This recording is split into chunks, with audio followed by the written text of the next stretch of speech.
చూస్ country delight, live better. ఇప్పుడే country delight app ని download చేసుకోండి.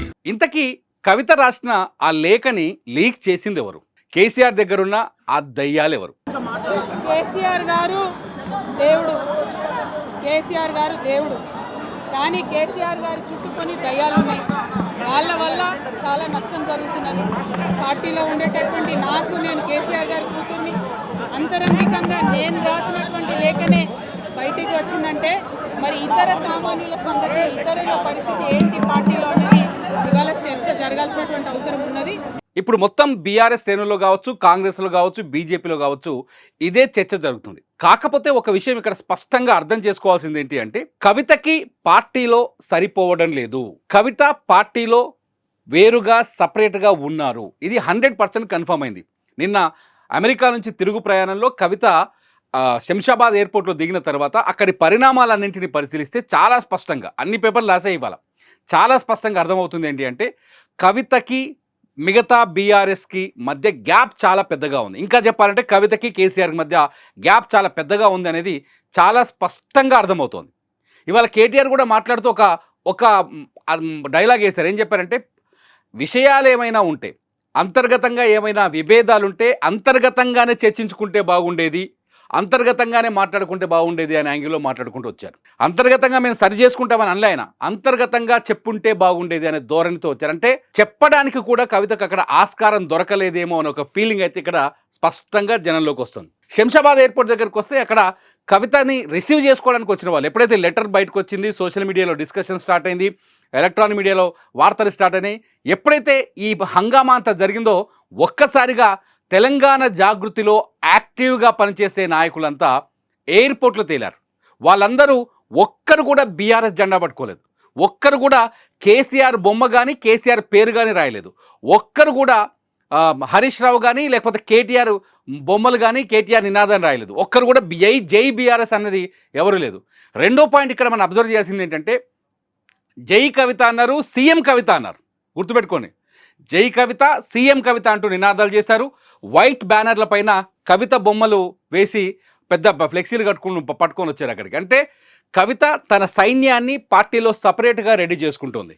కవిత తన సైన్యాన్ని బలోపేతం చేయడానికి ప్రయత్నిస్తుంది. ఒకసారి వెనక్కి చూస్తే, నేను అంతకు ముందు జరిగిన పరిణామాలు చూసినా కూడా కవిత ప్రభుత్వం చేసే పనులు, రాష్ట్ర ప్రభుత్వం కావచ్చు, కేంద్ర ప్రభుత్వం కావచ్చు, ఆ పనులపైన చాలా వేగంగా, చాలా యాక్టివ్గా రియాక్ట్ అవుతూ వస్తుంది కవిత.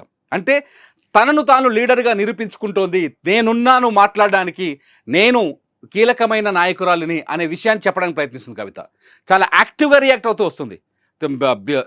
తెలంగాణలో బీసీల వ్యవహారం కావచ్చు, ఎందుకంటే చాలా ఈ బీసీ అనే పాయింట్ ఎందుకు తీసుకొస్తున్నానంటే, కవిత చాలా స్పష్టంగా బీసీ వైపు బలమైన వాయిస్ని వినిపించే ప్రయత్నం చేస్తోంది కవిత.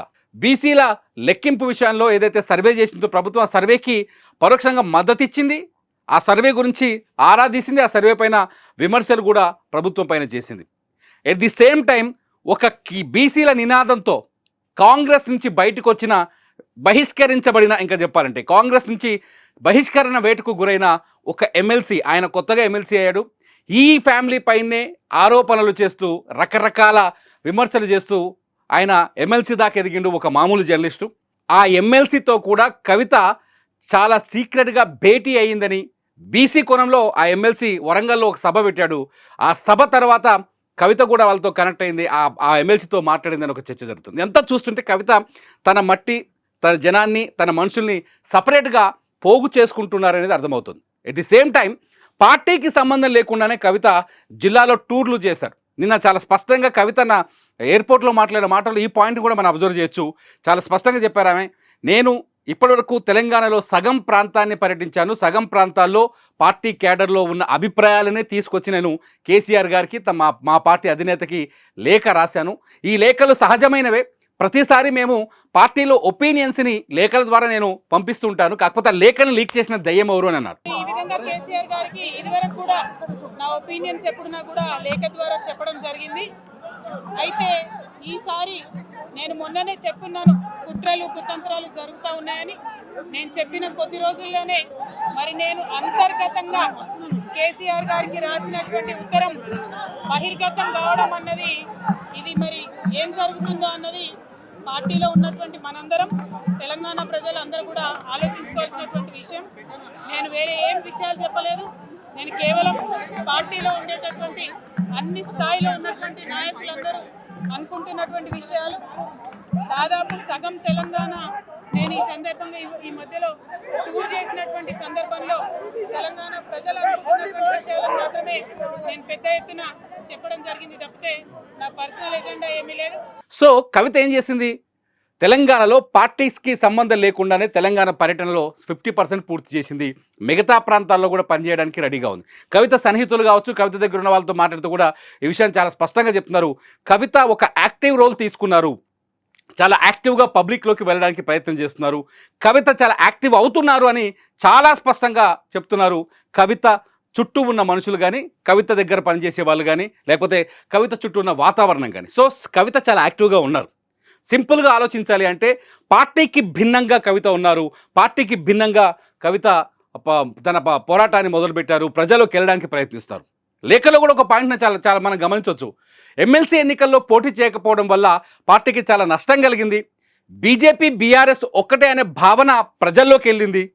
రెండు ఎమ్మెల్సీ స్థానాలు ఉత్తర తెలంగాణలో బీజేపీకి వెళ్ళడంతో బీజేపీకి పరోక్షంగా బీఆర్ఎస్ మద్దతు ఇచ్చిందనే భావన మన క్యాడర్లో కూడా వెళ్ళింది అని కవిత చాలా స్పష్టంగా కేసీఆర్కి రాసిన లేఖలో చాలా స్పష్టంగా చెప్పి, ఇదంతా చూస్తుంటే కవిత యాక్టివ్ రోల్ అంటే ఇప్పుడున్న పార్టీ వర్కింగ్ ప్రెసిడెంట్కి ఈక్వల్గా యాక్టివ్ రోల్ తీసుకుంటున్నారా అనుమానం ఇక్కడ కలుగుతుంది. నిజానికి బీఆర్ఎస్లో ఉన్న యాక్టివ్ లీడర్స్లో కవిత కానీ, హరీష్ రావు కానీ, కేటీఆర్ కానీ సమాంతరంగా పనిచేస్తారు. ఎలక్షన్స్ ముందు చూసాం, అంతకుముందుకు పార్టీ నడిపించినప్పుడు చూసాం, తెలంగాణ ఉద్యమం సమయంలో చూసాం, చాలా యాక్టివ్గా పనిచేస్తారు. వాళ్ళంతా కేసీఆర్ ఆదేశాలకు అనుగుణంగా, కేసీఆర్ ఇచ్చిన సూచనలకు అనుకూలంగా పనిచేస్తారు. కేసీఆర్ చాలా పర్ఫెక్ట్, అపర చాణక్యుడు రాజకీయాల్లో అందరికీ తెలుసు. ఎవరిని ఏం చేయాలో చాలా స్పష్టంగా దిశానిర్దేశం చేస్తారు కేసీఆర్.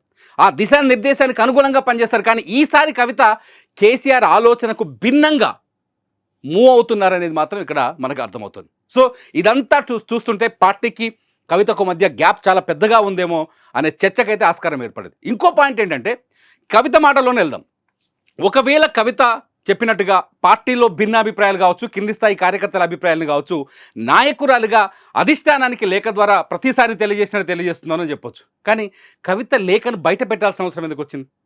అధిష్టానం దగ్గర నుంచి చాలా స్పష్టంగా చెప్తాను, లేఖ నేను రాసిందే, 2 వారాల క్రితమే నేనే రాశాను, కాబట్టి ఈ లేఖ రాసింది వాస్తవమే, కానీ ఇది బయట పెట్టింది నేను కాదనే విషయాన్ని చాలా స్పష్టంగా నేను క్లియర్గా చెప్పేశారు కవిత. సో మరి ఎక్కడి నుంచి బయటకు వచ్చింది లేఖ? ఇక్కడ మనం ఒక పాయింట్ గుర్తు చేసుకోవాలి. కేటీఆర్ బయట పెడతారా? పెట్టడు, అవసరం లేదు, ఎందుకంటే పార్టీకి సలహాలు ఇస్తుంది కాబట్టి. పని కేసీఆర్ బయట పెడతారా? పెట్టరు, ఎందుకంటే ఒక విలువైన సలహాలు సూచనలు ఇచ్చింది, పాజిటివ్స్ నెగిటివ్స్ అని పెట్టరు. మరి ఎవరు బయట పెట్టారు? నిజంగా కవిత చెప్పినట్టు కోవట్టులు దయ్యాలు ఉన్నారని చెప్తున్నారు. ఆ దయ్యాలే ఈ లేఖని బయట పెట్టారనేది ఒక చర్చ అయితే రాజకీయంగా మొదలు. ఆ దయ్యాలు ఏంటంటే కవిత అంటే ఇష్టం లేని దయ్యాలు అక్కడ ఉన్నాయి. మరి ఎవరంటే ఇష్టం ఆ దయ్యాలకి? ఆ దయ్యాలకి ఎవరంటే ఇష్టం? కవిత ఇష్టం లేదు, కవిత నాయకురాలుగా ఎదగడానికి ఇష్టపడట్లేదు ఆ దయ్యాలు. మనకు అర్థమవుతుంది దాన్ని బట్టే, ఇది విమర్శ కాదు. మరి కవిత అంటే ఇష్టం లేని ఆ దయ్యాలు ఎవరు? ఆ దయ్యాలకి ఎవరంటే ఇష్టం? కేటీఆర్ అంటే ఇష్టమా? హరీష్ రావు అంటే ఇష్టమా? కవిత అంటే ఎందుకు ఇష్టం లేదు? ఇట్లాంటి క్వశ్చన్స్ ఇప్పుడు అన్నీ తెరపైకి వస్తున్నారు. మీరేమనుకుంటున్నారు ఆ దయ్యాలు ఎవరని? కేసీఆర్ చుట్టూ ఉన్న దయ్యాలు ఎవరు? ఆ దయ్యాలకి కేటీఆర్ అంటే ఇష్టమా? హరీష్ రావు అంటే ఇష్టమా? మరి ఎవరంటే ఇష్టం? కేసీఆర్కి ఎందుకు ఈ సమాచారాన్ని చేరనివ్వడం లేదు? ఈ విషయాలపైన బీఆర్ఎస్ కార్యకర్తలు కావచ్చు, మీరు కావచ్చు, మీ ఒపీనియన్ ఏంటి? ఎందుకంటే బీఆర్ఎస్ అనేది చిన్న పార్టీ కాదు, 2 సార్లు తెలంగాణని పరిపాలించిన పార్టీ, తెలంగాణ ఉద్యమంలో కీలకంగా పనిచేసిన పార్టీ. ఆ పార్టీ పైన ప్రతి తెలంగాణ వ్యక్తి తెలుసుకోవాలనే ఆలోచన ఉంటుంది. మీ అభిప్రాయాన్ని ఖచ్చితంగా వీడియో కింద రాయండి. మీ అభిప్రాయాలు చాలా బాగుంటే ఖచ్చితంగా మీ కామెంట్స్ పైన నేను మరో వీడియో చేస్తాను. చూస్తూనే ఉండండి సుమన్ టీవీ.